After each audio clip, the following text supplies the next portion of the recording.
जय श्री कृष्ण भक्तों, श्रीमद् भागवत महापुराण की भाव यात्रा सप्तम स्कंद के 12वें अध्याय तक आ पहुंची है। पिछले अध्याय में वर्ण और आश्रम धर्म के बारे में देवर्षि नारद जी ने युधिष्ठिर को बताया, और ये जो 12वां अध्याय है इसमें ब्रह्मचर्य और वानप्रस्थ आश्रमों के जो नियम हैं उसके बारे में युधिष्ठिर महाराज को नारद जी बता रहे हैं। सज्जनों, कई बार लोग इस बात को लेकर के आपत्ति करते हैं कि 21वीं सदी चल रही है और 21वीं सदी में भी हम जात पात की बातें करें, वर्ण की बात करें, आश्रमों की बात करें, ये किसी भी तरह से व्यवहारिक नहीं है। लौकिक दृष्टि से व्यवहारिक है कि नहीं, ये अपने आप में चर्चा का विषय हो सकता है, किंतु जो शास्त्रीय पक्ष है वो कभी भी असत्य नहीं हो सकता। शास्त्रीय पक्ष को हम नकार नहीं सकते। शास्त्रीय पक्ष हमेशा ही वैज्ञानिक तथ्यों पर आधारित होता है। श्रीमद् भागवत महापुराण के भाव के अपलोड के क्रम में हम भला कुछ जो रुचिकर विषय हैं उनको अपलोड करें और जो समाज को अरुचिकर लगे उन्हें त्याग कैसे सकते हैं। इसलिए हमारा विचार है कि जो कुछ भी शास्त्र में कहा गया है वो आप्त वाक्य है और आप्त वाक्य हमेशा सत्य होता है। तो यहां पर नारद जी कहते हैं कि ब्रह्मचारी गुरुकुले वसंतांतो गुरुर्हितम् आचरन् दासवन्नीचो गुरौ सुदृढ़ सौहृदः। अर्थात हे धर्मराज, गुरुकुल में निवास करने वाला जो ब्रह्मचारी होता है वह अपनी इंद्रियों को वश में रखकर दास के समान अपने को छोटा समझ करके गुरुदेव के चरणों में सुदृढ़ अनुराग रखे और उनके हित के लिए कार्य करता रहे। सायंकाल और प्रातः काल गुरु, अग्नि, सूर्य और श्रेष्ठ देवताओं की उपासना करे और मौन होकर एकाग्रता से गायत्री का जप करता हुआ दोनों समय की संध्या करे। गुरुजी जब बुलावें तभी पूर्णतया अनुशासन में रहकर उनसे वेदों का स्वाध्याय करे। पाठ के प्रारंभ और अंत में उनके चरणों में सिर टेक कर प्रणाम करे। शास्त्र की आज्ञा के अनुसार मेखला, मृग चर्म, वस्त्र, जटा, दंड, कमंडलु, यज्ञोपवीत तथा हाथ में कुश धारण करे। सायंकाल और प्रातः काल भिक्षा मांग कर लावे और उसे गुरुजी को समर्पित कर दे। वे आज्ञा दे तब भोजन करें। यदि कभी आज्ञा न दें तो उपवास करें, अर्थात गुरुजी की आज्ञा का सर्वथा पालन होना चाहिए। गुरुजी भोजन की आज्ञा नहीं दे रहे, इसका अभिप्राय यह है इसमें भी हित छुपा हुआ है। गुरुजी की एक तरह से कृपा छिपी हुई है। अपने शील की रक्षा करें, थोड़ा खाए, अपने कामों को निपुणता के साथ करें, श्रद्धा रखे, इंद्रियों को अपने वश में रखे। स्त्री और स्त्रियों के वश में रहने वालों के साथ जितनी आवश्यकता हो उतना ही व्यवहार करे। जो गृहस्थ नहीं हैं और ब्रह्मचर्य का व्रत लिए हुए हैं उन्हें स्त्रियों की चर्चा से अलग रहना चाहिए। इंद्रियां बड़ी बलवती हैं, ये प्रयत्न पूर्वक साधन करने वालों के मन को भी क्षुब्ध करके खींच लेती। युवक, ब्रह्मचारी, युवती गुरुपत्नियों से बाल सुलझवाना, शरीर मलवाना, स्नान करवाना, ओबटन लगवाना इत्यादि कार्य न करावे। स्त्रियां अग्नि के समान है और पुरुष घी के घड़े के समान है। एकांत में तो अपनी कन्या के साथ भी नहीं रहना चाहिए। जब वह एकांत में न हो तब भी आवश्यकता अनुसार ही उसके पास रहना चाहिए। जब तक यह जीव आत्म साक्षात्कार के द्वारा इन देह और इंद्रियों को प्रतीति मात्र निश्चय करके स्वतंत्र नहीं हो जाता, तब तक मैं पुरुष हूं और यह स्त्री है, यह द्वैत नहीं मिटता। और तब तक यह भी निश्चित है कि ऐसे पुरुष यदि स्त्री के संसर्ग में रहेंगे तो उनमें भोग बुद्धि हो ही जाएगी। ये सब शील रक्षादि गुण गृहस्थ के लिए और सन्यासी के लिए भी विहित हैं। गृहस्थ के लिए गुरुकुल में रहकर गुरु की सेवा शुश्रूषा वैकल्पिक हैं, क्योंकि ऋतु गमन के कारण उन्हें वहां से अलग भी होना पड़ता है। जो ब्रह्मचर्य का व्रत धारण करें उन्हें चाहिए कि वे सुरमा या तेल न लगावें, ओबटन न मलें, स्त्रियों के चित्र न बनावें, मांस और मद्य से कोई संबंध न रखें, फूलों के हार, इत्र, फुलेल, चंदन और आभूषणों का त्याग कर दें। इस प्रकार गुरुकुल में निवास करके द्विजाति को अपनी शक्ति और आवश्यकता के अनुसार वेद और उनके अंग, शिक्षा, कल्प आदि और उपनिषदों का अध्ययन तथा ज्ञान प्राप्त करना चाहिए। फिर यदि सामर्थ्य हो तो गुरु को मोहमागी दक्षिणा देनी चाहिए।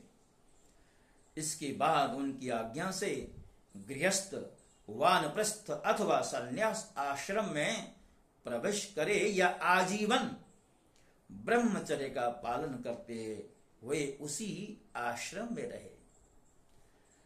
यद्यपि भगवान स्वरूपतः सर्वत्र एक रस स्थित हैं, अतएव उनका कहीं प्रवेश करना या निकलना नहीं हो सकता, फिर भी अग्नि, गुरु, आत्मा और समस्त प्राणियों में अपने आश्रित जीवों के साथ वे विशेष रूप से विराजमान हैं।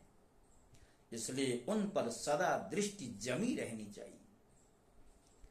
इस प्रकार आचरण करने वाला ब्रह्मचारी, वानप्रस्थ, सन्यासी अथवा गृहस्थ विज्ञान संपन्न होकर पर ब्रह्म तत्व का अनुभव प्राप्त करता है। अब मैं ऋषियों के मतानुसार वानप्रस्थ आश्रम के नियम बताता हूं। इनका आचरण करने से वानप्रस्थ आश्रमी को अनायास ही ऋषियों के लोक अर्थात महरलोक की प्राप्ति हो जाती है। वानप्रस्थ आश्रमी को जोती हुई भूमि में उत्पन्न होने वाले चावल, गेहूं आदि अन्न नहीं खाने चाहिए। बिना जोते पैदा हुआ अन्न भी यदि असमय में पका हो तो उसे भी नहीं खाना चाहिए। आग से पकाया हुआ या कच्चा अन्न भी न खाए। केवल सूर्य के ताप से पके हुए कंदमूल, फल आदि का ही सेवन करे। जंगल में अपने आप पैदा हुए धान्यों से नित्य नैमित्तिक चरु और पुरुषाश का हवन करे। जब नए नए अन्न, फल, फूल आदि मिलने लगे तब पहले के इकट्ठे किए हुए अन्न का परित्याग कर दे। अग्निहोत्र के अग्नि की रक्षा के लिए ही घर, पर्णकुटी अथवा पहाड़ की गुफा का आश्रय ले। स्वयं शीत, वायु, अग्नि, वर्षा और घाम का सहन करे।